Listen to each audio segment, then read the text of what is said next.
በስመ አብ ወወልድ ወመንፈስ ቅዱስ አሐዱ አምላክ አሜን። ጥዑም ዜማ። ያሬዳዊ ዜማ ምንድን ነው? የኢትዮጵያ ኦርቶዶክስ ተዋሕዶ ቤተክርስቲያን ከሌሎች አብያተ ክርስቲያናት ከምትለይባቸው ነገሮች አንዱና ዋናው ሥርዓተ ዜማዋ ነው። ኢትዮጵያዊ የዜማ አባት ደግሞ ቅዱስ ያሬድ የተዋሕዶ ሃይማኖት አምድ የቤተክርስቲያን ሊቅ የኢትዮጵያ ሕዝብ መለያ ምልክት ነው።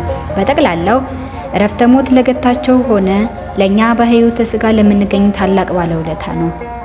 የኢትዮጵያ ሊቃነ ጳጳሳትና ኤጲስቆጶሳት ቅድስና፣ የንጹሐን አበው መነኮሳት ዝክረ ዜና፣ የደብረ አለቆች ማዕረግ፣ የጉባኤ መምህር ቅድምና፣ የቀሳውስትና የዲያቆናት ተልእኮ፣ የመዘምራን ካህናት አገልግሎት የተመሰረተው በቅዱስ ያሬድ ዜማ ነው።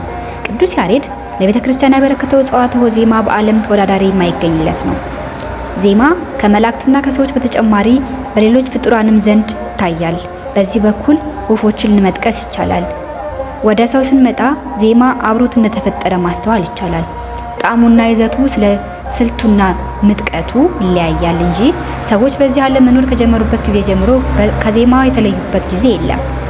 በሊቃውንተ ቤተ ክርስቲያን አስተምሮ ያሬዳዊ ዜማ ሰማያዊ በመሆኑ ሰዎችን ከስጋዊ ፍላጎት የመጠበቅ መንፈሳዊያን ምስጢርና የማሳወቅ ወደ ሰማይ ሰማያት በተመስጦ የመንጠቅ ታላቅ ኃይል ያለው ነው። ያሬዳዊ ዜማ ከሰማይ የወረደ ከጌታ መላእክት የተሰማ የአካል ሶስትነት የድምፅ አንድነት ካላቸው ሶስት አዕዋፋት የተገኘ ስልት ያለው ጩኸታዊ ምስጋና ተስማሚነት ያለው ምስጋና ማለት ነው። ሐመር መጽሔት 16ኛ ዓመት ቁጥር 4። ቅድስት ቤተክርስቲያንም ያሬዳዊ ዜማ ከሌሎች ጩኸት የተለየ በመሆኑ አክብራና ጠብቃ እስከዚህ ዘመን አቆይታልናለችና የቅዱስ ያሬድ ዜማ ይዘት በ5 ክፍሎች የተከፈለ ነው። እነርሱም አንደኛ ድጓ ወይም ጾመ ድጓ፣ ሁለተኛ ምዕራፍ፣ ሶስተኛ ዝማሬ፣ አራተኛ መስዋዕት፣ አምስተኛ ቅዳሴ ናቸው። ከነዚህ መካከል ቅዳሴ በየጊዜው በተለያዩ ሊቃውንት የተደረሰ ሆኖ ዜማውን ግን ያቀነባበረው ቅዱስ ያሬድ ነው። ቅዱስ ያሬድ ዜማ የደረሰባቸው የኢትዮጵያ ቅዳሴዎች በቁጥር 14 ናቸው።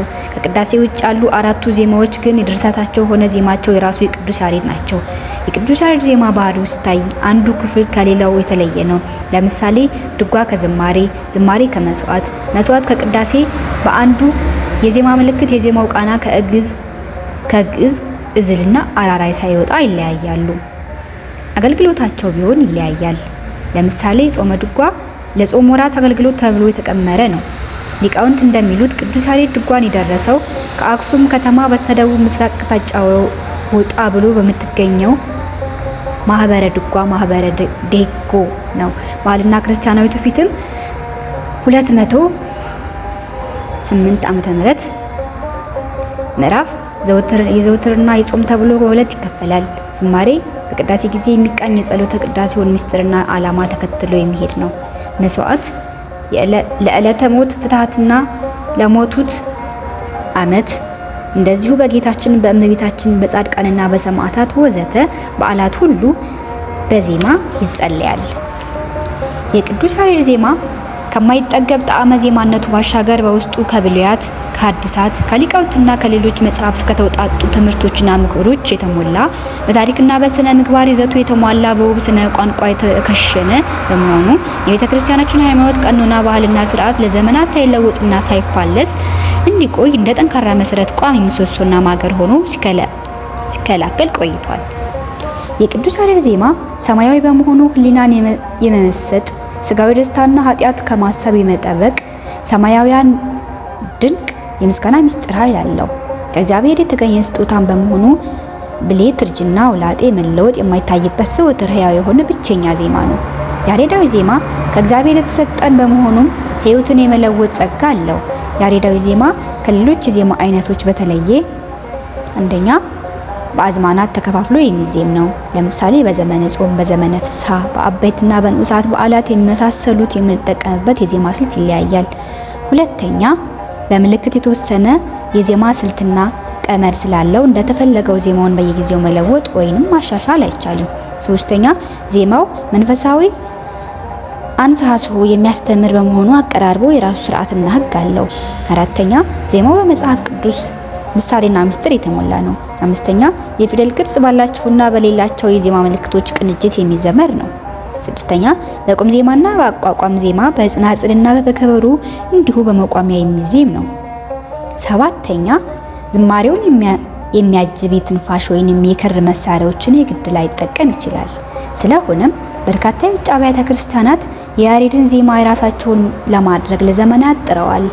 የዜማ ስልቱንና ምስጢሩን ለማወቅ ለዓመታት ግዕዝን በማጥናት በርካታ የብራና መጻሕፍትን በመስረቅ ከፍተኛ ጥረት አድርገዋል። በተለይ በዘመነ አጼ ሱሰንዮስ ይህን እኩይ ዓላማቸውን ለማሳካት ተረባርበዋል። ይሁንና በአባቶቻችን ከፍተኛ ተጋድሎና የሕይወት መስዋዕትነት ጥረታቸው ህልም ሆኖ ቀርቷል።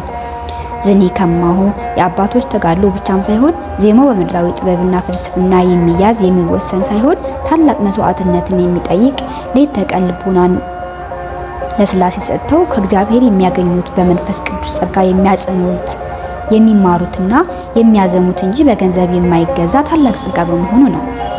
የቅዱስ ያሬድ ዜማ ሰማያዊ በመሆኑ ሕሊናን የመመሰጥ ስጋዊ ደስታና ኃጢአትን ከማሰብ የመጠበቅ ሰማያዊ ድንቅ ምስጋና ምስጢር ኃይል አለው። ስለሆነም የያሬዳዊ ዜማን ጠባያትና ምንነት አውቀን በአገልግሎትና በአፈጻጸም ረገድ ከሌሎች ዜማዎች ያለውን ሰፊ ልዩነት ተረድተን ልንጠቀምበት ያስፈልጋል ለማለት እንወዳለን። የተጮኸ ሁሉ ያሬዳዊ አይደለምና ያሬዳዊውን ዜማ ከመምህራኑ አንደበት መቅሰም ይገባል።